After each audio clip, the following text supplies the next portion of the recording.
Assalamualaikum warahmatullahi wabarakatuh. Salam sejahtera bagi kita semua. Halo teman pemilih, selamat datang di podcast Suara Demokrasi KPU Kota Solok. Tempat kita berbincang santai, berbagi ilmu, edukasi terkait seputar pemiluan politik masa depan demokrasi Indonesia, khususnya di Kota Solok. Bersama saya Yance Ghaffar. Episod kali ini kita akan membahas tema yang menarik, yaitu pemutakhiran data pemilih berkelanjutan untuk pemilih yang berkualitas. Telah hadir bersama kita Ibu Desi Arisandi, Ketua Divisi Perencanaan Data dan Informasi. Ya, selamat datang Ibu. Apa kabar? Baik, Assalamualaikum warahmatullahi wabarakatuh. Teman pemilih yang ada di Kota Solok, kami ucapkan selamat menyaksikan acara podcast yang diadakan oleh KPU Kota Solok, Suara Data, Suara Pemilu untuk 1 jam ke depan. Ya, sesuai dengan tema kita, segmen pertama kita ini adalah itu berkaitan dengan PDPB serta berkaitan dengan hukumnya, ya, regulasinya. Nah, terkait dengan PDPB ini, Bu Desi, mungkin masyarakat belum mengetahui. Sebagian ada yang belum mengetahui, sebagian ada yang belum mengetahui ini. Ini bagaimana ini PDPB ini, Bu Desi? Terus regulasinya bagaimana ini terkait dengan ini? Baik Pak Yance, mengenai pemutakhiran data pemilih berkelanjutan ini, regulasinya adalah atau undang-undang yang mengatur tentang pelaksanaan kegiatan pemutakhiran data pemilih berkelanjutan ini adalah Undang-Undang Nomor 7 Tahun 2017, kemudian Undang-Undang Nomor 1 Tahun 2015, dan Peraturan Komisi Pemilihan Umum Nomor 1 Tahun 2025 mengenai pemutakhiran data pemilih berkelanjutan. Ya, artinya PDPB ini, pemutakhiran data pemilih berkelanjutan ini tentu ada sebuah merupakan sebuah kegiatan penting, ya, yang secara berkelanjutan. Nah, melihat sejauh ini tentu ada alasan mengapa kegiatan ini dilakukan secara berkelanjutan bahkan di luar tahun pemilu. Ya, ini kan sekarang udah pasca pemilu. Nah, tentu ini tetap dilakukan, ya, dan apa urgensinya terkait dengan hal ini? Baik, teman pemilih semuanya, pasca dilakukan selesainya kita pemilu dan pilkada, pasca elektoral ini, KPU Kota Solok itu kerjanya apa sih gitu?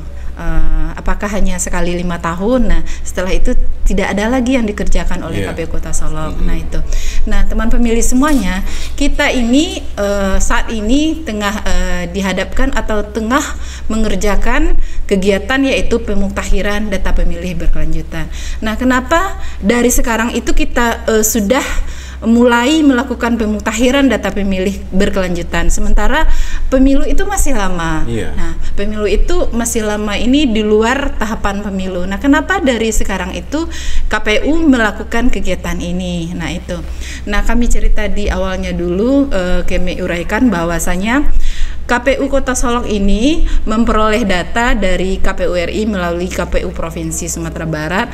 Nah, itu data DP4 yang disandingkan atau disinkronkan dengan DPT pemilu terakhir dengan DPT pilkada. Nah, itu diturunkan kepada kita untuk kita olah. Data mentah tersebut kita olah, kita mutakhirkan ke lapangan, kemudian kita rekap per triwulannya. Nah, jika kita di tingkat kabupaten kota melakukan rekapan per triwulan per 3 bulan, dan sekarang kita masuk ke triwulan keempat, nantinya kita lakukan perekapan di bulan Desember, pertengahan Desember tahun 2025 ini. Dan setelah kita tetapkan, terus kita umumkan kepada seluruh teman pemilih, kepada seluruh lapisan masyarakat. Dengan kita selesai mengerjakan rapat pleno secara terbuka, kita umumkan kepada seluruh khalayak. Itu kita umumkan di media sosial KPU Kota Solok, kemudian di web KPU Kota Solok. Nah, itu jika teman pemilih nantinya ingin mengetahui, nah di situ nanti kita sampaikan rekapan berapa kondisi real sekarang pemilih yang ada di Kota Solok. Jadi ini memang transparan, ya Bu Desi, ya, karena ini masalah data, ya, masalah data. Salah saja satu data ini menjadi masalah nih bagi masyarakat. Nah, jadi cukup jelas sekali ya penjelasan Bu Desi ini. Ternyata pemutakhiran data pemilih ini tidak hanya di masa pemilu saja, tapi di tahapan pasca pemilu atau pilkada kita tetap melaksanakan pemutakhiran data ya Bu Desi. Nah, kalau kita lihat Bu Desi, ini sangat menarik ya pembahasannya Bu Desi. Bahwasanya tentu ya data-data ini ya setelah turun dari KPU RI sampai ke ke provinsi, diturunkan kepada KPU kota kabupaten. Ini cara kerjanya bagaimana Bu Desi? Maksudnya begini, apakah nanti kalau ada yang meninggal atau dipindah domisili itu kan datanya ini pasti berubah nih Bu Desi, atau pindah domisili ini? Ini bagaimana Bu Desi? Atau apakah Bu Desi melakukan, KPU melakukan turun ke bawah, atau bagaimana prosesnya Bu Desi? Oke, baik. Teman pemilih, di proses pemutakhiran data pemilih ini, updating data ini, nah kenapa? Kita berusaha untuk memelihara sebuah data pemilih, karena kami itu mengerjakan ini karena sesuai dengan amanat undang-undang yang menaungi pemutakhiran data pemilih ini. Nah, itu data pemilih ini adalah merupakan fondasi dasar. Nantinya bagaimana KPU Kota Solok itu nantinya memetakan lokasi TPS, kemudian implikasinya ke logistik, berapa logistik di TPS nantinya yang dibutuhkan, berapa surat suara, berapa kotak surat suara, dan lain-lain sebagainya. Dan juga implikasinya itu adalah ke petugas di tingkat TPS, kelompok penyelenggara pemungutan suara, berapa KPPS yang nantinya akan kita rekrut. Nah, itu dasarnya adalah data pemilih ini, dan juga berapa nantinya anggaran atau dana yang diturunkan kepada kita nantinya juga dasarnya adalah data pemilih ini, begitu Pak Yance. Nah, kita di data pemilih ini itu ada beberapa kategori yang kita kelompokkan, yaitu pemilih yang ubah status, kemudian pemilih yang meninggal dunia, kemudian pemilih yang pindah domisili, apakah itu pemilih masuk maupun pemilih keluar, dan pemilih baru. Nah, itu jadi beberapa kategori ini kami jelaskan.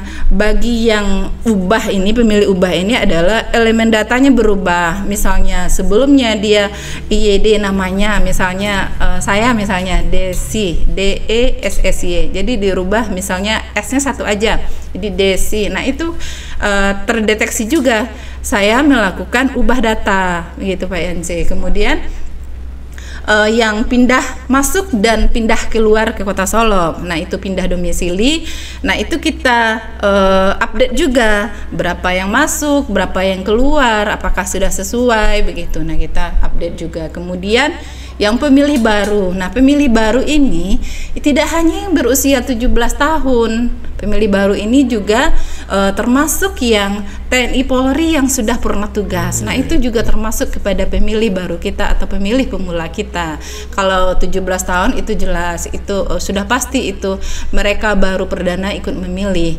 Nah, di samping yang perdana ikut memilih dia berusia 17 tahun, juga yang pensiunan TNI Polri atau purnawirawan, dan juga itu yang pemilih yang belum berusia 17 tahun tetapi dia sudah menikah. Sudah menikah, iya, bisa pilih dia, iya, bisa memilih dia Pak Yanci, terdata dia.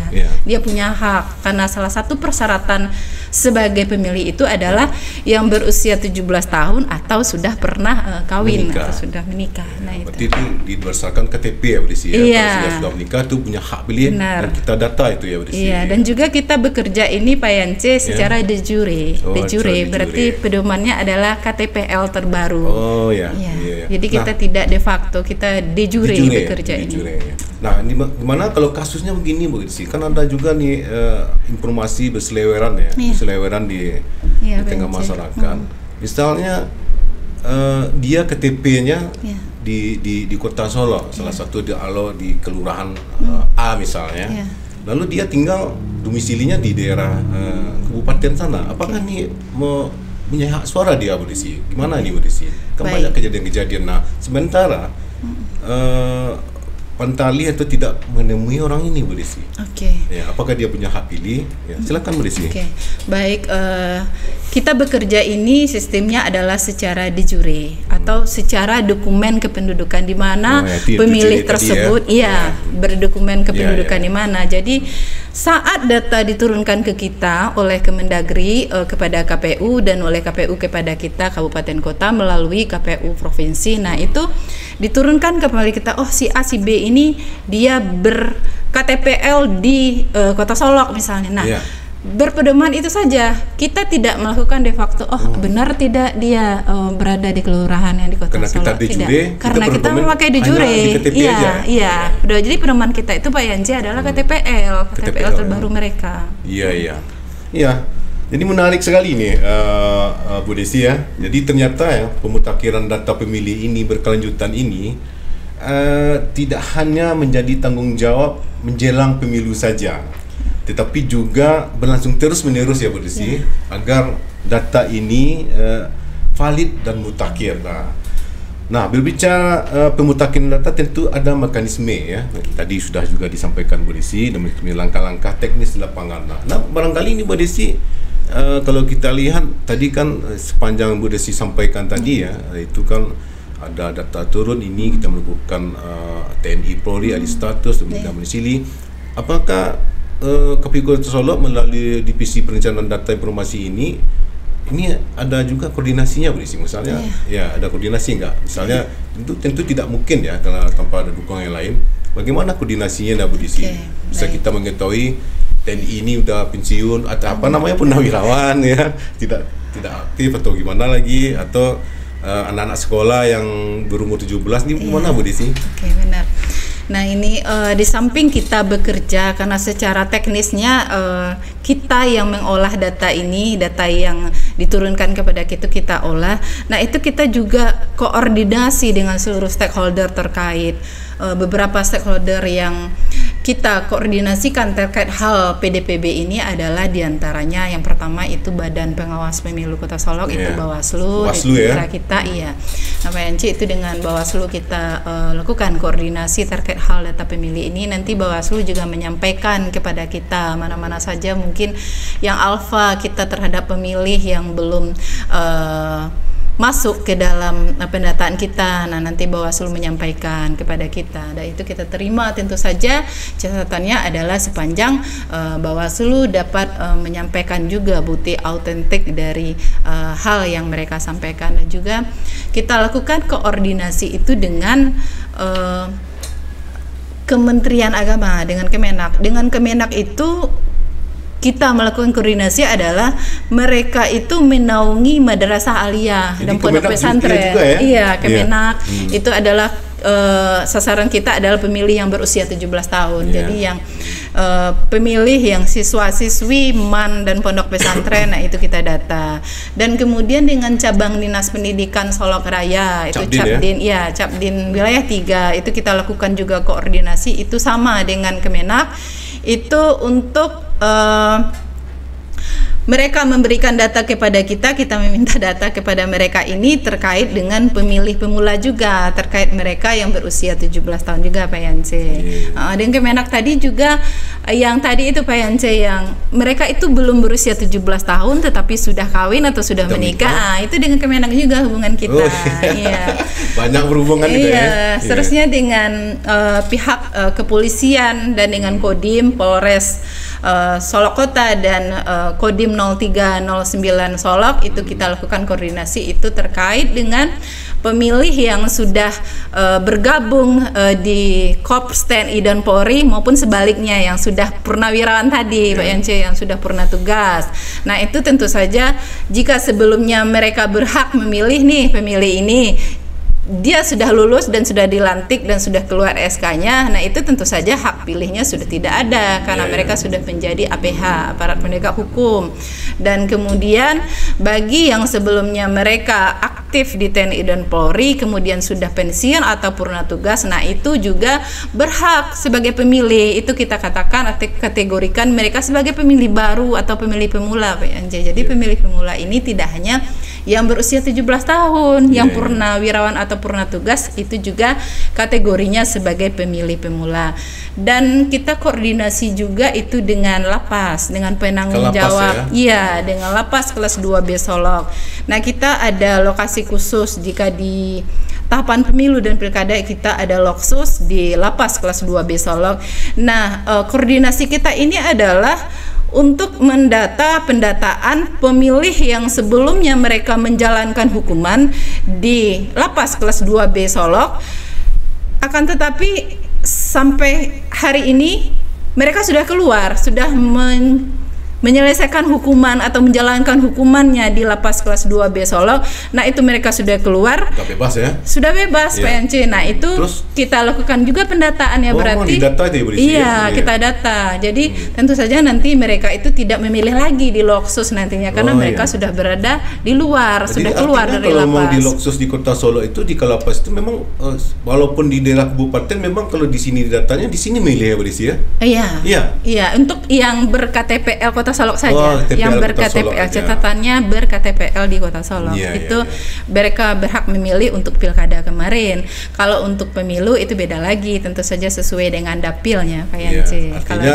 Kalau dia sudah bebas nanti dia dikembalikan ke daerah asal mereka. Kita data ya. Kita keluarkan mereka dari kita keluarkan karena dia sudah tidak berhak terdata di Kota Solok lagi karena mereka sudah dikembalikan atau dikeluarkan dari lapas atau lokasi khusus kita. Luar biasa. Jadi kolaborasi ini dan koordinasi dengan stakeholder terkait ini adalah kunci keberhasilan kita KPU ya, Budisi ya. Benar. Karena untuk menjaga akurasi data akurat dan ini terpercaya. Nanti sebab ini masyarakat melihat KPU ini terkait dengan pemerintahan terlibat masyarakat semuanya ya. Dan juga Pak Yance, kami belum jelaskan. Kita juga lakukan koordinasi dengan pihak kelurahan, dengan pemerintah daerah itu di tingkat kelurahan dan dengan Kesbang kita lakukan koordinasi. Dan dalam hal ini kenapa kita lakukan koordinasi dengan pihak kelurahan? Nah, itu kita untuk jemput bola itu mereka atau pemilih yang sudah meninggal dunia, akan tetapi mereka tidak melakukan pengurusan akta kematiannya atau tidak meminta surat keterangan kepada kelurahan setempat. Nah, itu kita jemput bola pemilih yang meninggal ini, Pak Yance. Jika data yang diturunkan kepada kita, data yang akan kita olah ini mereka sudah memang terdeteksi mereka meninggal dunia, itu sudah tidak aktif berarti. Itu mereka sudah Nah, di kelurahan itulah kita meminta data. Nah, siapa-siapa saja warga mereka, masyarakat mereka yang masih aktif akan tetapi faktanya itu mereka sudah meninggal dunia. Nah, kita tidak semata-merta melakukan pencoretan atau mentem-eskan pemilih tersebut, Pak Yance. Kita harus memperoleh surat keterangan yang dikeluarkan oleh kelurahan. Jadi itulah dasar kita untuk melakukan pencoretan terhadap pemilih yang meninggal dunia ini, Pak Yance. Jadi setelah ada surat keterangan dari kelurahan baru kita bisa melakukan pencoretan ya. Iya, benar. Iya. Wah, ini perkembangan terkait dengan PDPB ini sangat menggembirakan ya. Ini tentu juga informasi ya terkait masyarakat apa yang kita bicarakan tadi. Nah, tapi tentu ini keberhasilan PDPB ini tidak hanya tergantung kepada KPU ya, Budisi ya. Seperti apa yang disampaikan Budisi ini, koordinasi dengan Polres, Kodim, Kemenak, Capdin, Disduk Capil, ya, Kesbang, Pol, kelurahan, pokoknya semua yang terkait Budisi ya, agar data dan akuratnya semakin valid ya, Budisi ya. Nah untuk itu mari kita bahas bagaimana peran aktif masyarakat nih, Budisi. Masyarakat maksudnya dalam pemilih, dalam mendukung keberhasilan PDPB ini. Apakah masyarakat ini dengan PDPB ini apakah dia bisa menerima nggak? Maksudnya KPU datang ke bawah memverifikasi seperti Budisi. Kalau di kelurahan kan kita hanya minta langsung surat keterangan ya, datanya. Tapi apakah ada nggak KPU sendiri melakukan turun ke bawah langsung ke masyarakatnya? Benar. Oke, Pak Yance, kita bekerja ini di samping kita jemput bola. Tadi kami jelaskan mengenai di kelurahan, kita meminta data kepada kelurahan, pihak kelurahan terkait hal yang meninggal dunia tadi. Nah, bagaimana peran aktifnya nih dari masyarakat? Nah, itu sangat kita harapkan untuk mendukung suksesnya program kegiatan dari pemutahiran data pemilih berkelanjutan ini. Nah, kita ini bekerja di PDPB ini itu ada istilahnya coktas, Pak Yance, coklit terbatas, pencocokan dan penelitian secara terbatas. Jika di pemilu dan pilkada, nah kita review sedikit ke belakang, Pak Yance. Jika saat pemilu dan pilkada itu kita dibantu oleh petugas Pantarli, panitia pemutahiran, petugas pemutahiran data pemilih, kita dibantu oleh Pantarli dan kita dibantu oleh badan ad hoc kita di kelurahan maupun di kecamatan, PPK dan PPS kita. Nah, itu mereka bersinergi mensinkronkan data pemilih ini secara berkesinambungan. Nah, ini PR bersama, tugas berat bagi kita rasanya, dan itu kita lakukan dengan penuh semangat, dengan penuh tanggung jawab, dengan keterbatasan sumber daya manusia kita. Nah, kita langsung Pak Yance untuk melakukan turun, ya? Iya, coktas ini. Coktas ini kalau dulu di pemilu dan pilkada itu kita melakukan coklit ini door to door, dari rumah ke rumah, itu seluruhnya kita data. Nah, kalau dengan coktas ini adalah terhadap pemilih yang kita ragukan saja, Pak Yance. Iya, namanya terbatas. Jadi terhadap data yang kita timbul keraguan, misalnya nih Pak Yance, ini kita memperoleh data dia sudah meninggal dunia. Kita cek nih di DWH-nya. Apakah ini betul ya? Iya, tapi dia masih aktif di DWH-nya, masih aktif. Iya. Nah, apakah kita langsung coret? Oh, tidak, itu tidak. Ya. Berarti kan kita ragu.